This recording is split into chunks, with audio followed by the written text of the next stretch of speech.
No vídeo anterior, eu falei sobre a ideia de que hoje o direito é visto como um misto de princípios e de regras. Então, nós temos normas, princípios, normas, regras. Pois bem, numa primeira diferença, existem muitas diferenças, existe controvérsia doutrinária sobre a questão, o tema é bastante complexo, é estudado pela filosofia do direito, pela teoria geral do direito, mas uma diferença bem didática pode ser estipulada da seguinte forma: as regras são aquelas espécies normativas que descrevem uma conduta, descrevem o que fazer e o que não fazer. Então, quando você está diante de uma regra, por exemplo, no campo processual, o Código de Processo Civil estabelece que o réu tem prazo de 15 dias para contestar. Isso é uma regra, né? Bem claro, descreve o comando. Nós sabemos, pela conjugação com outras regras, que se ele não contestar, ele vai sofrer consequências processuais desfavoráveis. Agora, também diz a Constituição Federal que ninguém será privado de seus bens ou de sua liberdade sem um devido processo legal. A Constituição também diz que aos acusados em geral, em processo judicial ou administrativo, são assegurados o contraditório e a ampla defesa. Portanto, quando nós falamos em devido processo legal, contraditório, ampla defesa, as normas que enunciam esses princípios não descrevem, né, exatamente, imediatamente, uma conduta a ser realizada, uma ação ou uma omissão.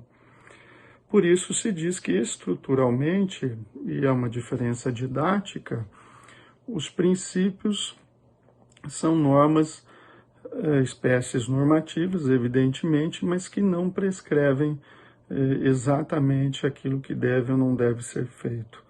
Veiculariam o estado ideal de coisas a ser atingido. Por exemplo, na visão de alguns, um mandamento de otimização.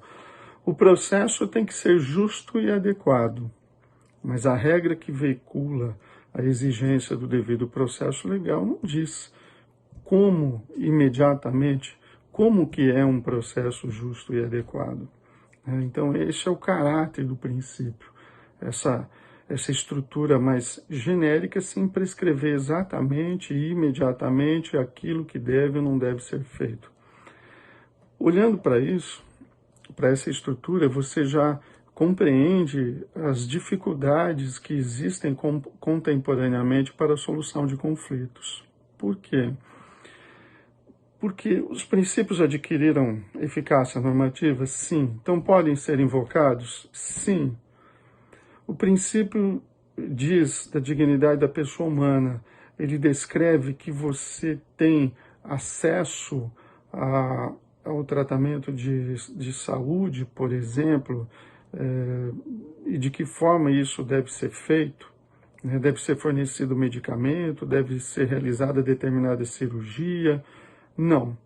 Então você invoca o princípio, não só este, mas outros princípios, para obter o resultado que você quer via processo, né?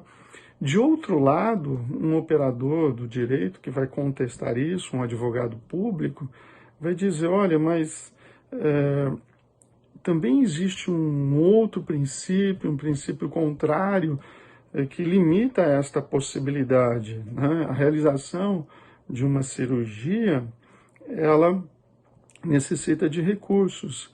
Então surge um conflito entre princípios, é um conflito contemporâneo, né, que o juiz tem que enfrentar rotineiramente. E não é fácil ter que decidir a partir de normas que não descrevem exatamente aquilo que deve ou aquilo que não deve ser feito.